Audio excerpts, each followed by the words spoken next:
លោកជំទាវទុយសេរីរតនៈណេតភត្រាប្រធានកិត្តិយសសាខាសមាគមនារីកម្ពុជាដើម្បីសន្តិភាពនិងអភិវឌ្ឍក្រសួងបដិមានតំណាងអាដាមណេតភត្រារដ្ឋមន្ត្រីក្រសួងបដិមាននិងជាប្រធានគណៈកម្មាធិការសមាគមអតីតយុទ្ធជននិងនិវត្តជនកម្ពុជាវិស័យបដិមានអនកវិស័យបដិមានអមដំណើរដោយលោកជំទាវសនមរដារដ្ឋលេខាធិការនិងជាសមាជិកអនក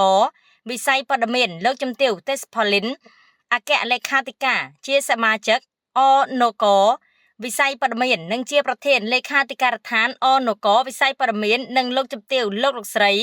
ជាសមាជិកសមាជិកាលេខាធិការដ្ឋានអនកវិស័យបដិមាននៅថ្ងៃទី26ខែមិថុនាឆ្នាំ2026នេះបានអញ្ជើញចុះសួរសុខទុក្ខនិវត្តជនដែលជាអតីតមន្ត្រីរាជការមកបម្រើការងារនៅក្រសួងបដិមានចំនួន3រូបរួមមានលោកស្រីសាលីវណ្ណា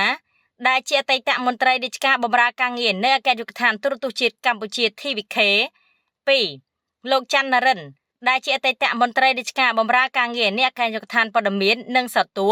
3លោកស្រីណយសិដ្ឋាដែលជាអតីតមន្ត្រីរាជការបម្រើការងារនៅអគ្គនាយកដ្ឋានវិទ្យុជាតិកម្ពុជា ONK ក្នុងឱកាសនោះនិវត្តជនក្នុងម្នាក់ទទួលបានអង្គរ 3B មី2កែសត្រីខ1កែសធំទឹកសុទ្ធ2កែសធំ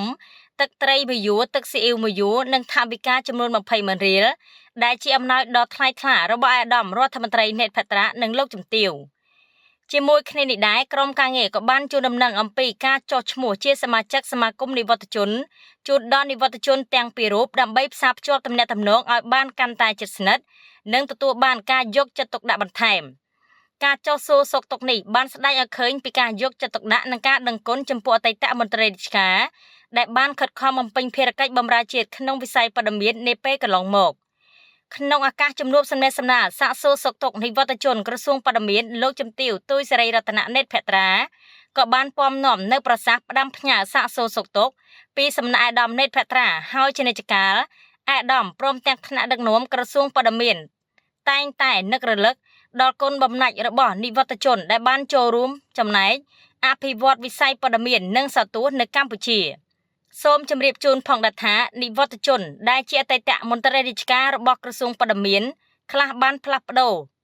ទីលំនៅពុំអាចទំនាក់ទំនងបាននិងខ្លះទៀតបានមកស្នាស្រ័យជាមួយបងប្អូនកូនក្មួយជាដើម